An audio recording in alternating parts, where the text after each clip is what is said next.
Pojok kiri tak? Pojok kiri.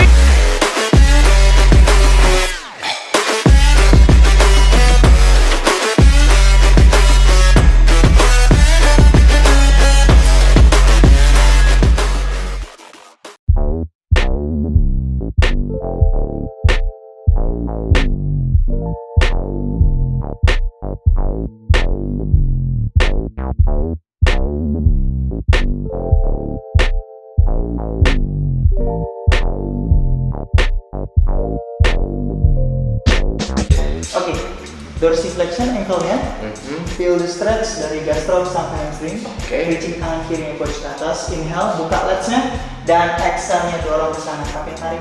Good, feel the stretch on your adductors, buka, melengkung lagi side bend, yes. Good, dua lagi biar 8, inhale tinggi, dan exhale yuk, side bend panjang, obliques-nya tutup, kempes perutnya panjang nanti. 2, 1 terakhir, inhale dan exhale-nya tiup, feel the stretch, dorong sedikit coach, pahanya dibuka, yes, buka, dorong lagi dan cukup. Sekarang balik badan ke arah sana, nanti tekuk lutut yang sebelah kiri untuk dapat lengthening si quadriceps, tangan kiri, yes, inhale stay and exhale, tekuk ini, bawa mundur ke belakang kaki kanan, tekuk, buka, hip flexor-nya dibuka, panjang lagi. 1, inhale balik lagi lurus kaki kirinya, dan exhale-nya tiup lagi, lengthening, posturnya nafasnya dijaga, tiup, jangan lupa tahan tipis untuk activate di core-nya, inhale breathing, dan exhale-nya tiup lagi jauh, tekuk, send your weight into your toes, hamstring. Last one, inhale breathing, dan exhale-nya buka jauh, panjang, percaya, buka, dan inhale tarik, dan cukup, pelan-pelan dilepas. Aman coach? Lumayan keringetan. Oke, tadi itu buat apa coach? Jadi sebenarnya tadi gerakan tadi untuk memanjangkan otot area hip flexor, juga buka untuk bagian hip, yang otot paha dalam atau adductors juga secara grup. Jadi bonggolnya itu bisa lebih, range of motion-nya lebih banyak lagi. Jadi flexibility-nya bisa lebih meningkat. Gua keringetan ya. Jadi buat lu pemain bola khususnya, bahkan yang udah senior, yang gue pernah dengar sendiri langsung. Pilates itu buat cewek itu terlalu gampang. Lu belum nyobain. Lu kalau nyobain rasanya beda, fungsinya akan sangat baik. Oke, jadi itu di opening sedikit. Balik lagi ke channel TikTok Footballers. Hari ini kita lagi berkunjung ke Kardia sama coach gue yang udah sangat senior ini, sangat terkenal di dunia fisioterapis, Andre. Oke coach, sambil duduk aja kali ya. Oke, coach, makasih banget nih udah ditarik-tarik paha. Sama-sama. Jadi berasa udah kangen banget punya latihan di sini, karena gue juga udah invest diri gue sendiri untuk kesehatan gue lah, gitu ya. Gue nggak cedera, gue tidak sedang menjadi atlet, tapi gue merasa gue butuh latihan ini, pilates ini di sini. Gue beli yang 30 sesi, bukan promosi, tapi gue punya kesadaran untuk menyehatkan diri lah dengan investasi, ya. Jadi kali ini topiknya juga soal investasi sehat, khususnya buat kamu-kamu, buat kalian-kalian yang masih jadi atlet. Coach Andre, sebaiknya berapa kali untuk datang ke pilates, walaupun dalam kondisi sehat, dalam seminggu deh? Oke, jadi kalau di Kardia ini kebetulan kita punya spesifik program, tergantung siapa yang datang. Nah, kebetulan untuk coach aja kita bikin program Pilates for Soccer Players. Mirip-mirip lah untuk yang bawa atlet ataupun coach ataupun yang masih amatir. Ya, murid-murid jadi, SSB gitu betul, ya? Bisa sekali. Jadi kalau secara ideal kan muscles itu ada memori yang harus dikenalkan. Itu idealnya kalau untuk Pilates itu 2-3 kali seminggu. 2-3 kali seminggu. Dan setiap latihan rata-rata tidak pernah sama, baik itu repetisi maupun porsi. Jadi setiap orang walaupun postur sama, tinggi sama, tapi kita lihat dulu karena di Kardia ada kita cek posturalnya dulu. Kebetulan di Kardia ada cek body mass index-nya segala macam. Jadi kita tahu kebutuhannya secara spesifik bagi si atlet atau klien kita itu sendiri, sehingga kita bisa menentukan program latihan secara spesifik dan efisien. Oke. Jadi boleh dibilang kan ini kalau buat mereka yang ingin umurnya panjang, dalam pengertian umur panjang itu bisa umur panjang karir, misalnya sepak bola atau atlet apapun, dan umur panjang secara literal gitu ya, karena otot bisa lebih fleksibel dan lain-lain. Coba lebih detail diterangkan tentang ini bagaimana coach? Jadi gini, kalau Pilates itu kan lebih banyak kita sebutnya mind body connection. Secara misalkan pemain bola, oke ya. Jadi saya jelasin lagi balik lagi ada 3 jenis muscle, global muscle, global stabilizer, sama local muscle. Global muscle itu yang gede-gede yang kita latihan gym, otot besar, otot kuat buat dorong. Stabilizer yang untuk nyimbangin, makanya latihan yang smart itu yang untuk balancing, bosu dan lain-lain. Dan otot local muscles itu otot kecil yang jarang kita latih, tapi itu fungsinya atau bisa berguna 24 jam, 24/7. Nah di Pilates itu rata-rata kita latih otot-otot lokal dan global stabilizernya, tapi tidak menutup kemungkinan kita latih otot besarnya juga.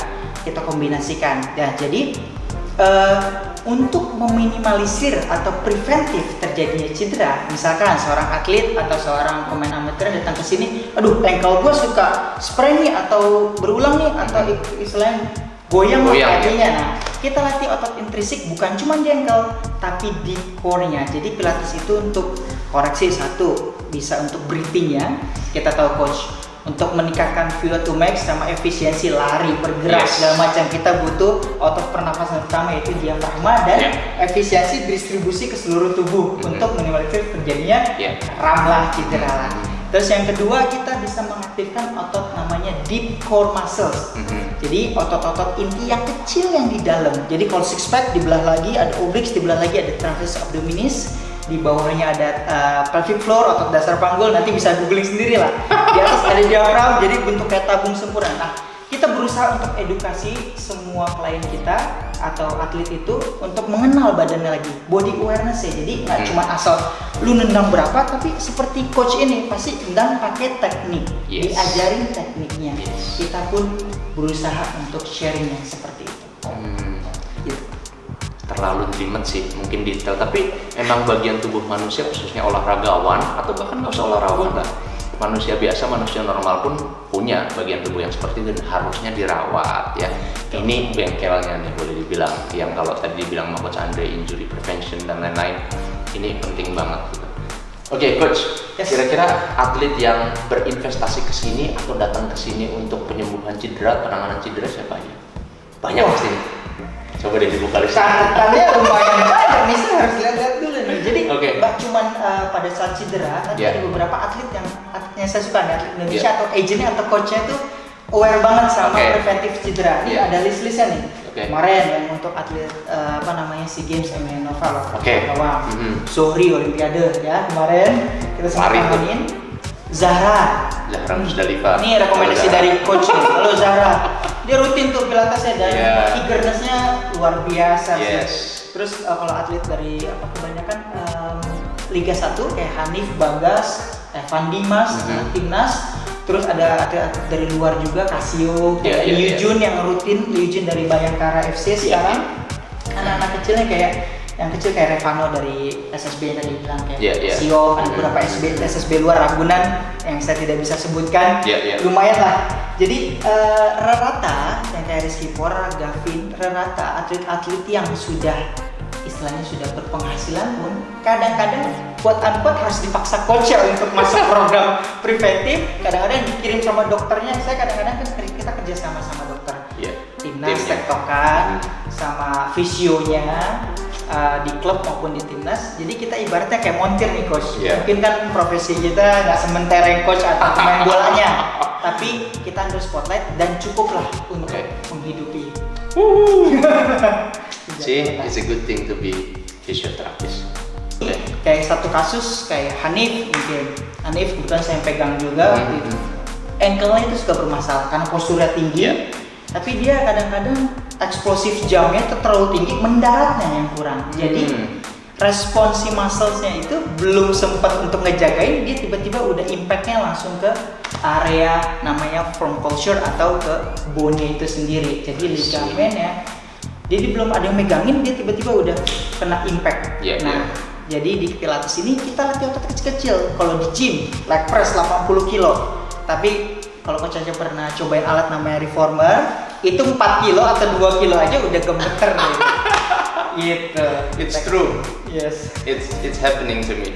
Kira-kira begitu. Jadi sehingga di masa depan cedera berulang kan itu tinggi, tidak terjadi lagi. Kita harapkan karena adanya koneksi mind and body connection itu.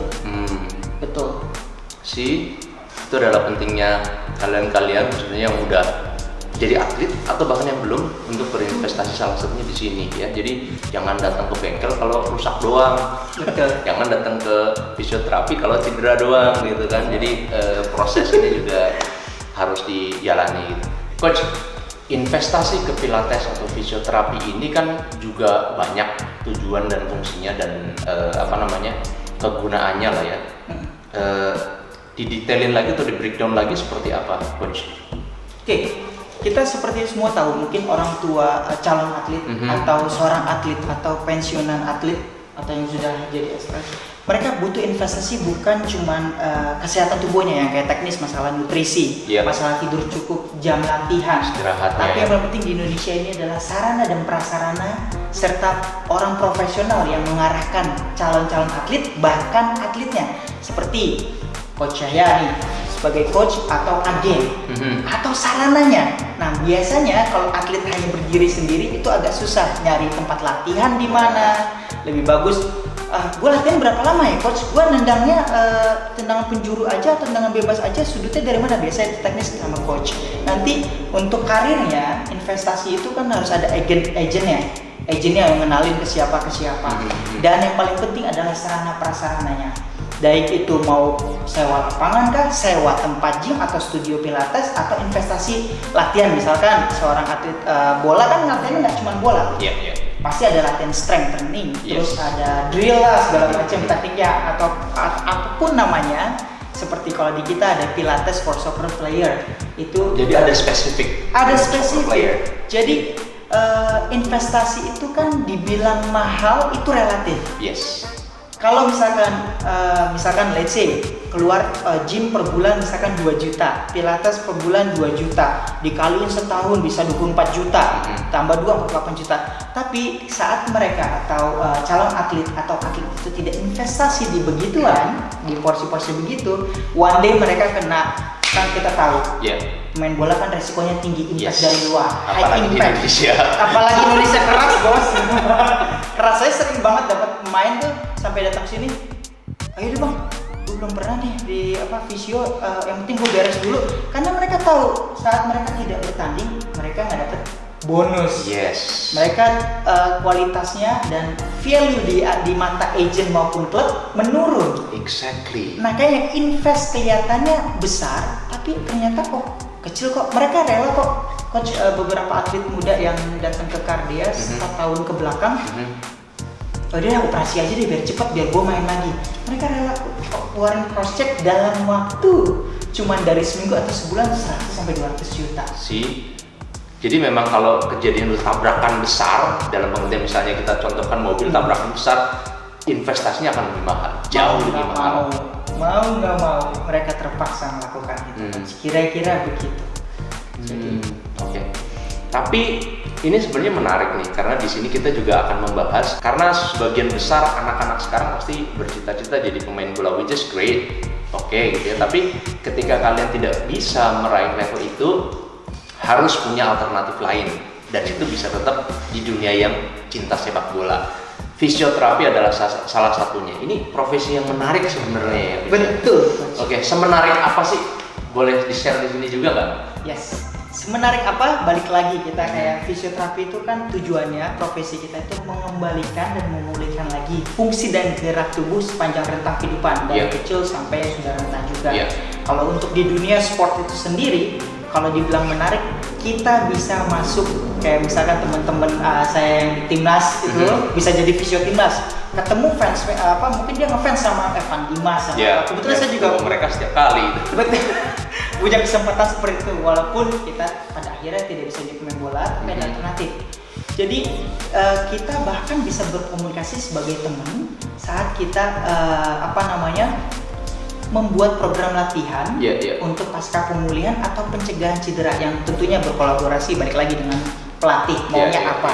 Tapi kalau semenarik apa, lingkup scope fisioterapi itu sangat besar. Bisa jadi fisioterapi kalau yang suka olahraga pasti mau di timnas bola, bisa di klub, ada beberapa teman saya di Liga 1 juga, bisa juga konsultan. Yes. Jadi bisa konsultan seperti coach gitu kan, juga ada konsultan untuk private calon-calon atlet atau atlet yang pasca pensiun kita juga bisa. Jadi scope-nya sangat luas, coach. Bahkan teman-teman pelatih juga untuk menyusun program, kalau dibilang tadi ya, salah satu orang yang bisa diajak konsultasi adalah para fisioterapis ini ya coach ya. Betul. Jadi dalam tim itu kan tidak bisa berdiri masing-masing. Oke, saya fisioterapi paling benar, dokter paling benar, coach paling benar. Alangkah lebih baiknya ketiga elemen tadi atau elemen luar, misalnya sport massage atau gizi, nutrisionis, berelaborasi menjadi satu kekuatan yang besar lah. Ya, dan karena ini fokusnya usia muda, biasanya untuk di level sekolah sepak bola memang belum punya. Nah, makanya kenalan nih sama Coach Andre, sama teman-teman di Kardia atau teman-teman di tempat pilates yang lain. Tapi saat ini tidak banyak ada tempat seperti ini, makanya beruntung sekali Coach Andre ini bersedia meluangkan waktunya untuk ngobrol sama kita. Nanti mungkin saya bisa tuh sharing ilmu-ilmu ini, atau kita undang Coach Andre untuk mengisi satu sarasehan, untuk satu diskusi yang ngomong soal persiapan program untuk atlet muda. Atau gerakan-gerakan bisa saya kasih tips and trick. Mungkin kedepannya begitu, karena pemain-pemain muda itu kan kebanyakan karena jiwa muda ya, darah muda, dan beberapa orang tua atau pelatih yang memang menekan, kadang-kadang jadi latihannya ada beberapa sporadis. Jadi kan kayak coach tadi kita ngobrol di belakang itu, lu mau sampai kapan main bola? Lu punya talenta, lu punya bakat, mau umur berapa? Mau sampai 20 tahun aja, mau sampai umur 30 tahun, 35, atau kayak Ronaldo, dia tuh tetap jaga performanya, orang-orang luar lah, dari segi disiplin ya, terus program latihan, nah itu sangat penting sekali. Dan yang paling penting di belakang layar ya, nggak cuma latihan tapi rehabilitasinya. Lu habis main, lu lakuin nggak misalkan trik kayak rendam kaki di es, atau recovery-nya melalui low impact exercise seperti pilates, player, atau lu misalkan sport massage, atau lu lakukan olahraga ringan yang disusun oleh coachnya kalian sendiri. Oke. Yang terbanyak case yang ditemukan pada pesepak bola cederanya di mana sih, coach? Tentu ada dua. Cedera itu kan ada yang dari faktor eksternal dan internal. Kebetulan di Indonesia ini kebanyakan eksternal. Dan hampir kalau di Kardia itu di angka 40%, faktor internal juga pengaruh. Kan kita tahu genetik kita kadang-kadang postur semua orang kan berbeda ya. Genetik, kekuatan otot, strength, dan latihannya itu kan beda-beda. Nah, mereka ini kebanyakan itu karena terlalu dipush, terlalu diporsir, otot gede aja yang dimainin. Sedangkan otot gede sifatnya itu kan ada masa pakainya, sama kayak teman-teman lari misalkan sprint. Sprint abis itu ngapkan, tapi ada latihan otot gimana kita latihan atau programnya untuk maraton. Sama di bola juga untuk latihannya variasi. Makanya cedera dari internal itu tinggi karena kurang banyaknya variasi latihan yang secara tepat dan efisien gitu coach. Jadi saling ini aja dari beberapa, kan kita udah ada Google segala macam. Tapi ingat ya, ini saya disclaimer dulu, precaution dulu buat semuanya. Nggak semua latihan yang di internet itu benar dan cocok buat kalian. Kalian harus konsul sama yang pro. Sama baiknya pelatih pun mau copy paste dari ilmunya Mourinho belum tentu cocok buat kita pakai ke anak didik kita. Demikian pula dengan fisioterapis. Oke coach, selain alat-alat yang bisa dilihat di sini kan ada juga pastinya kan apa yang membuat Kardia menonjol dari tempat lain. Kalau nggak salah kan punya satu alat massage gitu yang sangat baik untuk luka-luka dalam gitu ya dok ya, coach. Jadi seperti ini. Jadi kan Kardia ini fisioterapi dan pilates. Di mungkin luar negeri udah common, di Indonesia kita salah satu yang paling besar dan jarang ditemukan. Editnya tadi. Jadi fisio pilates itu gerakan-gerakan pilates, tapi evidence based movement atau gerakan keilmuannya berdasarkan ilmu fisionya, ilmu biomekanik, ilmu geraknya. Jadi ada dosisnya, ada kita bilang koreksinya, jadi otot itu tidak kompensasi. Mengenai alat tadi ya, kita punya mesin namanya Indiba, ada Neurak juga. Kalau Indiba itu yang berkaitan dengan muskuloskeletal atau gerak otot dan tulang untuk recovery-nya biar lebih cepat. Biar 2,5 kali lebih cepat sih dari mesinnya, dan kebetulan alat itu juga dipakai di Barcelona, jadi standar di Liga Spanyol sana.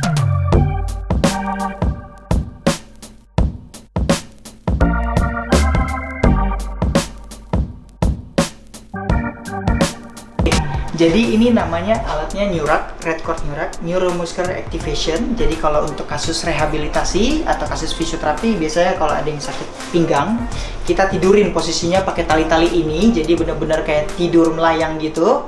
Jadi untuk mengaktifkan otot lokalnya tadi. Sebaliknya juga untuk exercising, kalau kalian pernah lihat TRX, nah kalau ini RedCord ini lebih sulit. Kenapa? Dia fulcrumnya single satu-satu dan lebih challenging untuk mengaktifkan otot deep core muscles-nya itu tadi. Jadi akan kombinasi yang bagus sekali antara rehab dan exercising untuk meningkatkan kapasitas fisik dan kemampuan fungsional kalian semua. Jadi kalau ke sana kemarin saya ngobrol sama mentor, ya apalagi waktu pas Evan Dimas datang ke sini, ternyata pas kita lagi treatment, wah ini mah mas udah di Liga B-nya, Liga 2, Liga 2 udah jadi standar. Ternyata di Indonesia alatnya juga masih jarang. Nah, artinya kita memang secara teknologi sudah lebih baik, tapi kita harus lebih catch up lagi. Kita harus lebih sedikit lagi tenang aja. Bahasanya halus aja nih. Bisa ngomongin, bisa brok. Iya. Oke, Coach Andre, sebagai penutup mungkin apa kunci atau kisi-kisi yang bisa diberikan ke atlet-atlet atau mereka siapapun ya, agar mereka bisa long last gitulah, bertahan lama. Betul. Yang paling penting adalah kalian punya rencana. Rencana yang terukur dan dan dikerjakan. Oke, seperti action ya. Exercise secara reguler, latihan secara rutin, dan bebannya nanti lama-lama meningkat. Jadi olahraganya itu terukur. Terus yang kedua, dari makanan, investasi kita ngomongin bukan cuma soal program latihan, tapi makanan sehatnya. Makanan sehat kalian juga bisa googling, tapi harus baiknya konsultasi sama coach atau nutritionistnya. Terus yang kedua, kalian yang penting kurangin stres sama minum air putih lebih banyak atau sesuai dengan porsinya. Misalkan kita latihannya lagi berat nih, oke, mungkin nggak cuma minum air, bantu dengan ion boleh. Atau program latihan hari ini ABC, oke, recovery-nya apa ya? Di-planningin. Jadi yang paling penting sekarang saya lihat di atlet-atlet, mereka punya program latihan secara terinci, tapi mereka tidak punya program secara terinci untuk rehabilitasinya. Jadi misalkan kalian latihan hari Senin berat, hari Selasanya ngapain? Latihan lagi. Hari Rabunya ngapain lagi? Latihan lagi. Lama-lama badan rusak, ibarat mobil di gaspol terus. Mereka lupa. Jadi triknya itu. Jadi baiknya mulai. Yang keempat, berkoneksi dengan siapapun yang berkaitan yang kalian mau tuju. Misalkan kalian mau jadi pemain bola nih, gue harus siapa ya? Gue harus punya coach, gue harus punya link untuk ke agent, gue harus sudah punya investasi di makanan dan tempat olahraga seperti ini. Iya. Gitu, coach. Tuh penting banget tuh. Bisa promoin sendiri nih. Coach, jadi thank you banget nih udah ngobrol ya. Detail banget. Mungkin kapan-kapan sekali lagi teman-teman pelatih juga kita bisa undang nih Coach Andre, karena kita punya nih grup, ada banyak banget pelatih sebenarnya. Kemarin ke teman-teman yang lain juga, ke dokter juga kita minta, dan mereka sangat welcome untuk itu. Mudah-mudahan nanti Coach Andre juga bisa sharing sesi ini ke teman-teman pelatih, karena sekali lagi pelatih sekarang tetap perlu upgrade ilmu, bukan cuma sepak bolanya, non sepak bolanya, tapi yang menunjang sepak bolanya seperti pilates dan fisioterapi ini. Terima kasih sekali lagi. Saya Coach Yahya, Coach Andre untuk TikTok Football First. Oi.